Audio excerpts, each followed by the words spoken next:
श्रृंगार रस, जिसके अधिष्ठाता स्वयं ईश्वर है, जिसका स्थायी भाव है रति, जिसके कारण पूरे जग को होती है गति, जिसके बिना अधूरा है इतिहास, साहित्य और जीवन, जो करता हमेशा प्रेम की महिमा है, नाम है उसका श्रृंगार रस।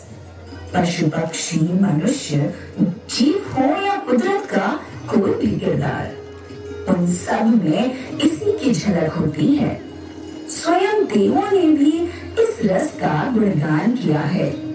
तो आइए हम भी श्रृंगार रस से ओतप्रोत श्री रामचंद्र की महिमा का संगीतमय वर्णन देखें। ये कथा है रामायण की। सूर्यवंश के कुल का जगत में हुआ नाम। जब दशरथ के घर जन्मे प्रभु श्री राम, तब दशरथ और तीनों रानियां अवध नगरी पूरी तरह श्रृंगारमय हो गई, चहुँ दिशा हो गई राममय।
सुकेतु की पुत्री ताड़का थी दंडक वन में आई। ऋषि मुनियों के रक्त पीऊंगी, ये थी उसने कसम खाई। परेशान होकर ऋषि मुनि विश्वामित्र की शरण में गए। ऋषि विश्वामित्र ने राम और लक्ष्मण को ताड़कावध की जिम्मेदारी सौंपी। राम ने शांति और वीरता से परिचय देकर ताड़का को मार गिराया। मेरे पहले गान पे लिखा तारका नाम, जैसे ही तारका का नाम लिया राम ने, वैसे ही आ गई वो स्वयं के सामने। साज कर छोड़ दिया वो तारका नाम का दुर्गान, प्राण उड़े कन हुआ भूमिगत, हुआ राक्षसी का कल्याण।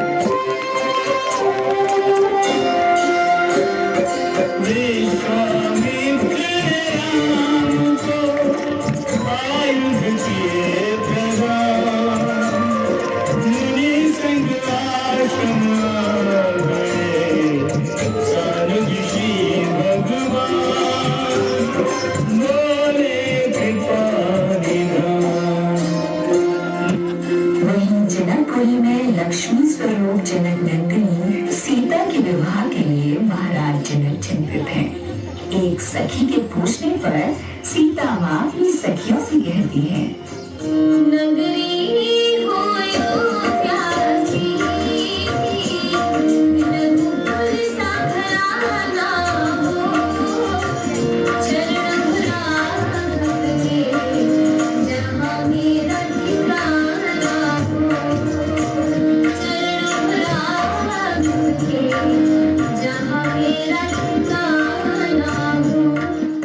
वाटिका में जब पुष्प लेने आए दोनों भाई, वहीं पास गौरी मंदिर में सिया सखियों संग सखी एक पुष्प वाटिका में दौड़ी वहां की चली आई जहाँ पुष्प चुन रहे थे राम लखन दोनों भाई। तब जनक नंदिनी सीता की दृष्टि श्री राम पर पड़ती है और माँ सीता श्री राम को देख मोहित होती है और सारी सखियां कहती हैं, राम को देख कर श्री जनक नंदिनी, राम को देख कर श्री जनक नंदिनी, बाग में जा खड़ी पीली घड़ी नंदनी, राम देखे सिया माँ सिया राम को, राम देखे सिया माँ सिया राम को, चार अखियाँ लड़ी की लड़ी रह गई, बोली है एक सखी राम को देख कर, बोली है एक सखी राम को देख कर, लक्ष्मी है विधाता ने जोड़ी सोहर, लक्ष्मी है विधाता ने जोड़ी सोहर, पर धनुष कैसे तोड़ेंगे मारे कुंवर, पर धनुष कैसे तोड़ेंगे मारे कुंवर, सब में शंका बनी रह गई। जनक नंदिनी सीता राम की जीवन संगी बनी। उन दोनों की परछाई बनने के लिए लक्ष्मण ने शपथ दिखाई। राजा दशरथ ने राम का राज्याभिषेक करने का निर्णय लिया, लेकिन राम का राज्याभिषेक होने को तनिक न भाया। राम को 14 वर्ष का वनवास और भरत को मिले अवध का राज, ये था वर मांगा। माता केकई के मांगे वर के वचन को रखने श्री राम वन की ओर निकले। माँ सीता और भ्राता लक्ष्मण ने संग चलने के लिए प्रभु राम के चरण लिपट गए। तुम राजकुमारी हो जानकी, तुम्हारी जगह महलों में। मेरा महल तो वही है जहाँ मेरे राघव है। आखी परछाई आपका साथ छोड़ सकती है, पर आखी जानकी नहीं।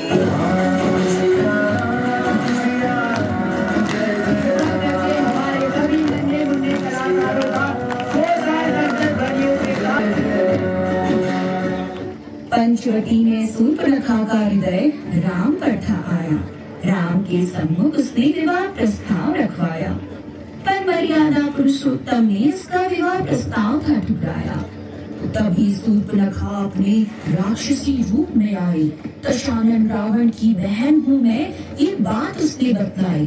जैसे ही सीता को हानि पहुँचाने उसने कदम बढ़ाया, तब लखन ने उसकी नाक को वहीं पर काट गिराया।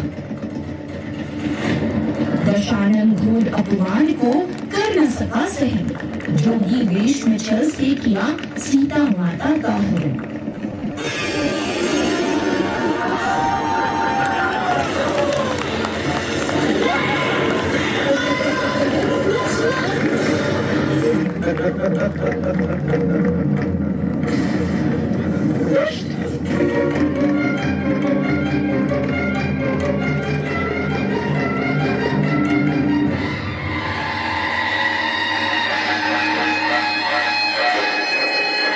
मुझ पर प्रहार करने वाले चिंता कर अपने प्राणों की, मैं तत्पर हूँ दोहराने को फिर कथा वीर अभियानों की।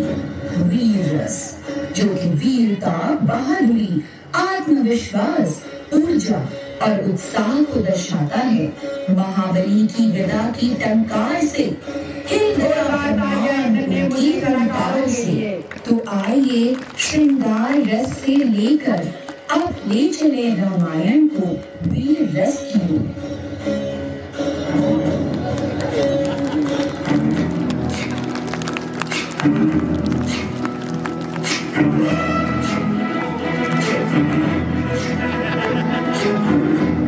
पवन पुत्र हनुमान जी की सागर जय कपी सती लोक उजागर।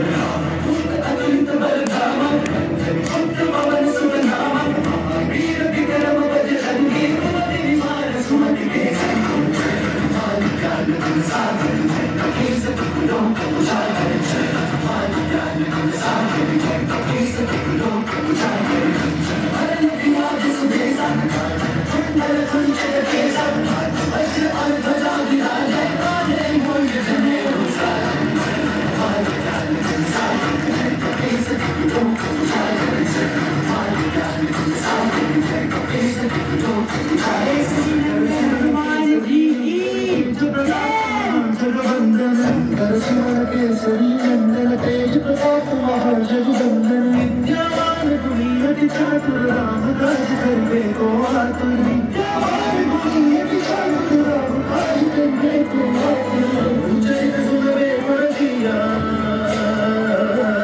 प्रभु जय सुनवे परसिया राम नगर सीता वन बसिया रूप धरि सिंह दिखावा रूप धरि लंक जगावा रूप धरि असुर सहारे रामचंद्र के काज सवारे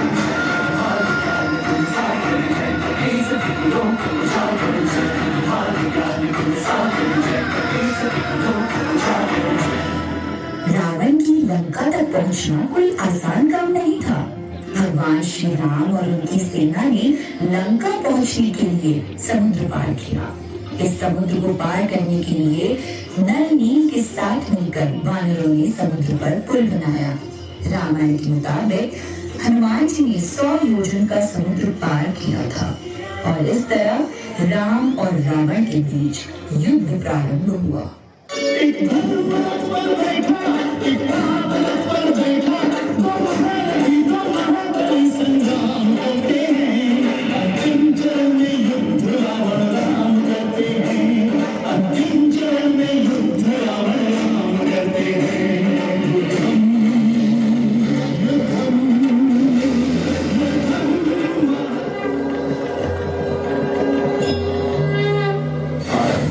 प्रचंड बोल मस्तकों के झुंड बाज जंग की घड़ी की तुम उभार दो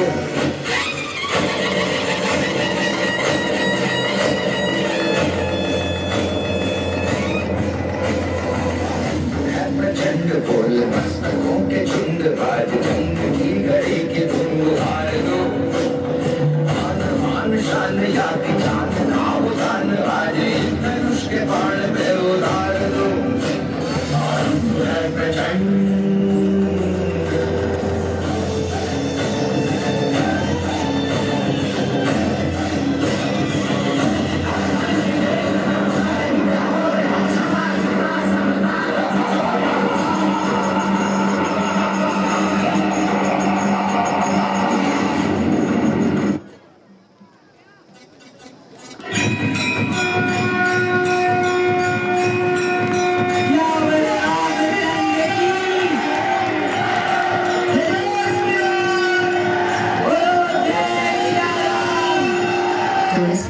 श्रृंगार की धारा और वीरता के जश्न के बाद फिर अयोध्या नगरी श्रृंगारमय हो गई।